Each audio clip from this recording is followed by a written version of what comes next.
Assalamualaikum. Waalaikumsalam. Bagaimana kabarnya hari ini anak-anak? Alhamdulillah. Pada sehat semua ya? Baik, sebelum belajar, mari kita berdoa dulu dipimpin sama ketua kelas. Silakan ketuanya siapa? Bisa, silakan bisa. Sebelum pelajaran dimulai, mari kita berdoa terlebih dahulu. Berdoa dimulai. Selesai. Baik, salam. Assalamualaikum warahmatullahi wabarakatuh. Waalaikumsalam warahmatullahi wabarakatuh. Baik, sebelum Bapak memulai pembelajaran hari ini, Bapak ingin absen terlebih dahulu ya. Pada masuk semuanya? Masuk, Pak. Alhamdulillah. Baik. Muhammad Lutfi, Hadir, Pak. Angga Dwi Saputra, Hadir, Pak. Muhammad Isyam, Hadir, Pak. Alhamdulillah. Silakan baca surat Al-Kautsar yang kita baca terlebih dahulu sama-sama. Mulai dari awal. A'udzu billahi minasyaitonir rajim.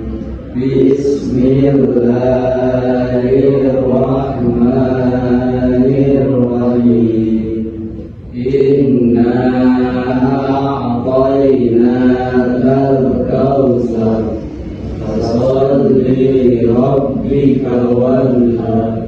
Inna syani'aka huwal abtar. Sadaqallahul azim. Baik, pada kesempatan kali ini Bapak ingin menyampaikan materi tentang dakwah, khutbah, dan tabligh. Baik, sebelumnya ada yang masih ingat ya? Pekan lalu Bapak menyampaikan materi tentang apa? Saya, Pak. Silakan Isyam. Kurban, kalau salah apa itu? Ya, betul sekali, juga tepuk tangan. Jadi kurban itu adalah menyembelih hewan seperti sapi, kambing untuk mendekatkan diri kepada Allah. Baik, jadi tujuan pembelajaran kita hari ini yang pertama mendefinisikan pengertian dan dalil perlunya dakwah. Yang kedua mendefinisikan pengertian syarat khotib dan syarat-syarat khutbah. Yang ketiga mendefinisikan pengertian dan dalil adanya tabligh. Baik, yang pertama tentang dakwah. Dakwah secara bahasa berasal dari kata da'a yad'u da'watan, yang berarti memanggil, mengajak, dan menyeru pada hal tertentu. Adapun dakwah secara istilah adalah setiap kegiatan yang mengajak, menyeru, dan memanggil orang atau kelompok orang untuk beriman kepada Allah Subhanahu wa Ta'ala sesuai dengan ajaran akidah, syariah, dan akhlak Islam. Jadi orang yang melakukan dakwah disebut dai sebagai laki-laki dan dai sebagai perempuan. Dakwah itu cakupannya luas, teman-teman. Dakwah tidak hanya bercerita atau berceramah saja di atas mimbar, tapi dakwah adalah dengan menjaga aurat, rajin bersilaturahmi, terus tidak berkata kasar. Itu juga semua bagian dari dakwah. Pak, kenapa kita diwajibkan untuk berdakwah? Baik, bisa. Kita kenapa diwajibkan untuk berdakwah? Karena Al-Quran sendiri yang ngomong. Langsung di dalam Al-Quran surat Al-Imran ayat 104. Ada yang membaca? Saya, Pak. A'udzu billahi minasyaitonir rajim. Bismillahirrahmanirrahim. Waltakum minkum ummatun yad'una ilal khairi wa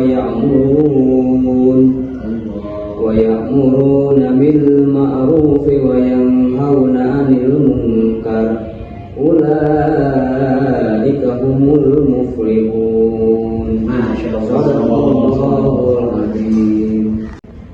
Silakan saudara Angga dibaca artinya. Yang artinya, hendaklah ada di antara kamu segolongan orang yang menyuruh kepada kebaikan, menyuruh untuk berbuat yang ma'ruf, dan mencegah dari orang yang mungkar. Mereka itulah orang-orang yang beruntung. Baik, selanjutnya tentang khutbah. Di sini siapa yang kemarin salat Jumat? sholat Jumat. Nah, Rifki, kamu tahu gak khotib menyampaikan tentang apa? Silakan Rifki, khotib menyampaikan apa waktu kamu sholat Jumat? Oh Bang, untuk bertakwa kepada Allah Pak. Oh bagus, tepuk tangan. Jadi khutbah secara bahasa itu berasal dari kata khutbah. Jika berasal dari kata khutbah, itu berarti pembicaraan. Nah, adapun secara istilahnya khutbah itu menyampaikan pesan untuk bertakwa di jalan Allah Subhanahu wa Ta'ala. Khutbah jika dikaitkan dengan sholat terbagi menjadi 3 bagian. Yang pertama khutbah sebelum sholat Jumat, yang kedua adalah khutbah sholat Id, ada sholat Idul Fitri, sholat Idul Adha, sholat Gerhana dan semacamnya. Dan yang ketiga ada khutbah nikah. Kemudian ada syarat khotib. Yang pertama Islam, ya, yang sudah balik dan berakal sehat. Yang kedua mengetahui syarat rukun dan sunnah khutbah. Yang ketiga suci dari hadas baik badan maupun pakaian serta auratnya tertutup. Keempat tartil dan fasih saat mengucapkan ayat Al-Quran dan hadis. Yang kelima memiliki akhlak yang baik dan tidak tercela di mata masyarakat. Yang keenam suaranya jelas dan dapat dipahami oleh jamaah. Yang ketujuh berpenampilan rapi dan sopan. Selanjutnya syarat-syarat dua khutbah. Yang pertama, khutbah sholat Jumat dilaksanakan sesudah masuk waktu zuhur, selesai khutbah, kemudian dilanjutkan dengan sholat. Berbeda dengan khutbah sholat Id, serta sholat istisqa yang dilaksanakan setelah selesai sholat. Yang kedua, khutbah dilakukan dengan berdiri. Namun jika tidak mampu, boleh dilakukan dengan duduk.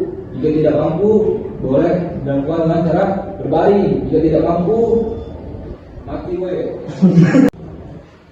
Kemudian yang ketiga, tabligh.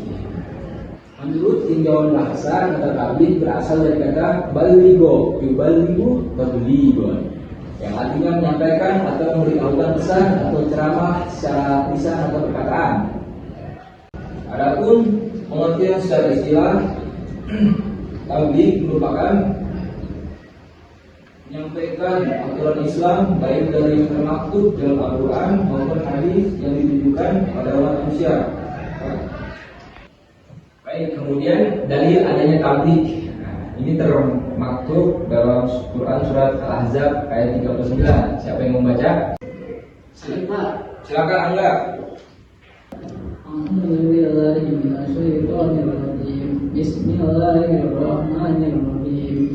Alladzina yuballighuna risalatillahi wa yasawnahu wa la yasawna ahadan illallah wa kafa billahi hasiba. Shadaqallahul adzim. Jadi kesimpulan pelajaran kita hari ini tentang dakwah, khutbah dan tabligh, bahwa ketiganya ini sama-sama kegiatan yang berkaitan dengan penyampaian ajaran Islam kepada orang lain.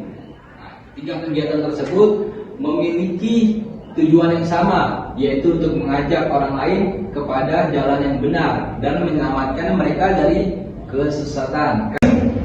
Baik, tadi Bapak sudah menjelaskan dari awal tentang dakwah, khutbah dan tabligh. Sekarang Bapak tanyakan sejauh mana kalian mencerna materi yang sudah Bapak sampaikan.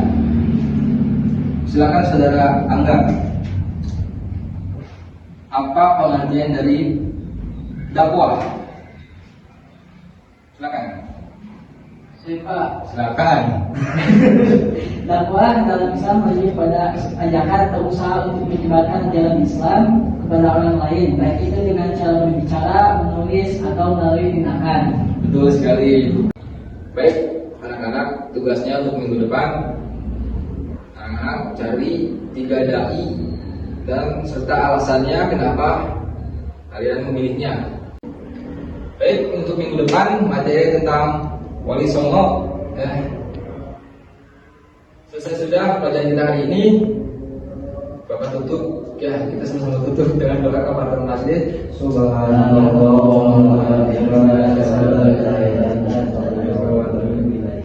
Kurang lebihnya mohon maaf. Wassalamualaikum warahmatullahi wabarakatuh. Waalaikumsalam warahmatullahi wabarakatuh.